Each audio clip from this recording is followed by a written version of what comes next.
नमस्कार दोस्तों, Gyandhara STP channel के माध्यम से आज फिर आपके लिए एक बेहतरीन शानदार कहानी लेकर के आया हूँ, जो कि आपको बहुत ही अच्छी सीख देने वाली कहानी है।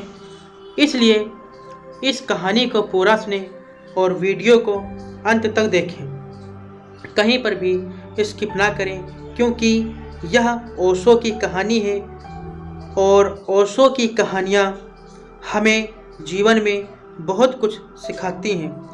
तो आइए अब हम ओशो की कहानी की तरफ आपको ले चलते हैं। जैसे कि बहुत समय पहले की बात है, एक राज्य में एक व्यक्ति था जो जन्म से अंधा था।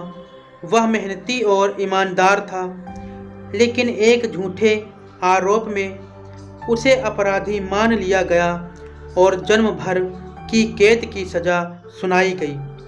उसे एक बड़े पत्थर की दीवारों से घिरी जेल में डाल दिया गया। अंधा था, इसलिए उसे दिन और रात का फर्क नहीं मालूम पड़ता था। बस वह अपने मन की दुनिया में रहता और सोचता कि न जाने कब यह जीवन की अंधेरी कैद खत्म होगी। एक दिन राज्य के राजमंत्री जेल का निरीक्षण करने आए। उन्होंने हर कैदी की हालत देखी, पर जब उनकी नज़र उस अंधे कैदी पर पड़ी तो उनके मन में करुणा जागी। वे सोचने लगे, यह तो बेचारा देख भी नहीं सकता, फिर इसे जीवन भर कैद में क्यों रखा जाए। उन्होंने जेल अधिकारी से कहा, यदि यह अंधा कभी इस जेल के फाटक से बाहर निकलने लगे तो इसे रोकना मत, इसे स्वतंत्रता का अवसर मिलना चाहिए। अंधे कैदी को जब यह खबर मिली तो उसकी खुशी का ठिकाना ना रहा। वह सोचने लगा, अब तो बस मुझे फाटक तक पहुंचना है और मैं आज़ाद हो जाऊंगा। पर समस्या यह थी कि उसे पता नहीं था कि फाटक किस दिशा में है।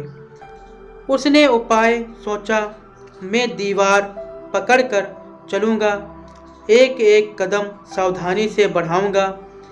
जब फाटक आएगा तो ठंडी हवा और खुलेपन से पहचान जाऊंगा और बाहर निकल जाऊंगा। वह रोज ऐसा करने लगा, दीवार पकड़कर धीरे धीरे चलता, कदमों को गिनता, कोनों को पहचानता।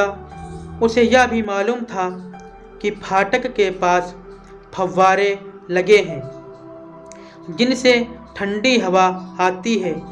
यही ठंडी हवा उसके लिए संकेत थी कि अब मुक्ति का द्वार सामने है। लेकिन एक कठिनाई थी, उसके सिर में पुरानी खाज थी जो हर बार ठंडी हवा लगते ही बढ़ जाती थी। जैसे ही वह फाटक के पास आता और ठंडी हवा महसूस करता, उसका सिर खुजलाने लगता। वह दोनों हाथों से सिर खुजलाने लगता और दीवार को छोड़ देता।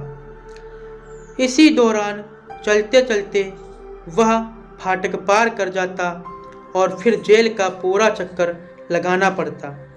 यह सिलसिला कई बार हुआ।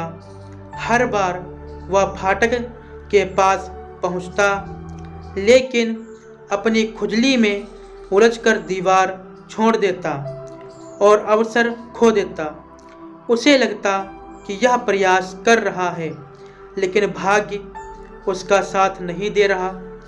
दिन बीतते गए, साल गुजर गए, उसका शरीर बूढ़ा होने लगा, पर उसकी मुक्ति की आशा अभी भी बाकी थी। वह हर बार दीवार पकड़कर चलता और फाटक के पास आते ही अपनी कमजोरी में हार जाता। एक दिन उसने मन ही मन सोचा, कहीं मैं भी उस मनुष्य की तरह तो नहीं जो अपनी कमजोरियों और वासनाओं में इतना उलझ जाता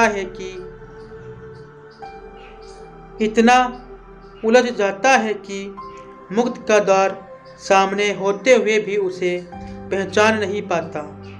उसका हृदय कांप उठा।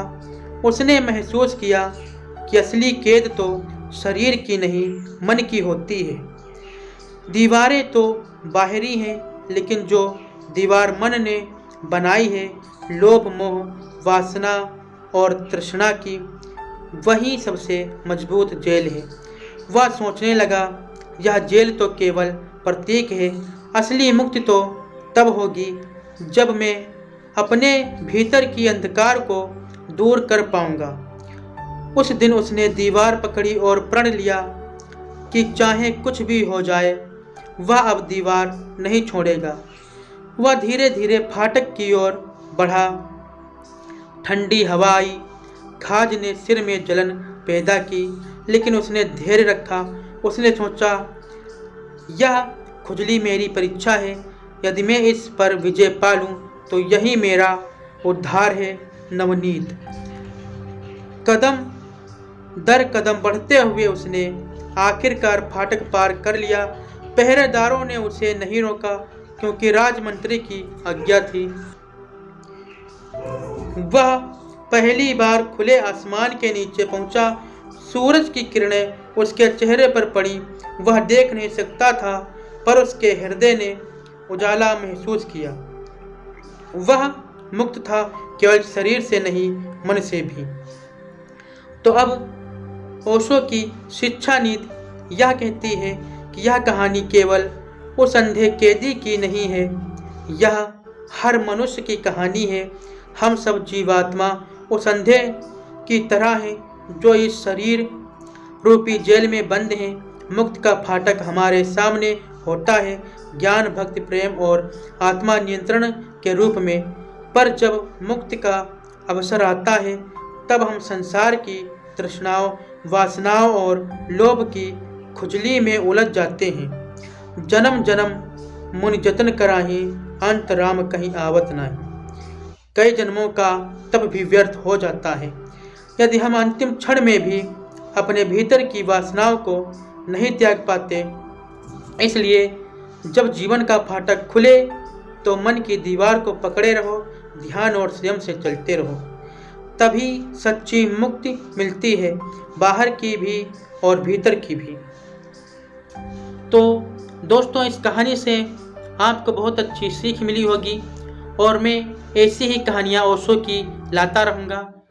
तब तक के लिए दोस्तों, नमस्कार।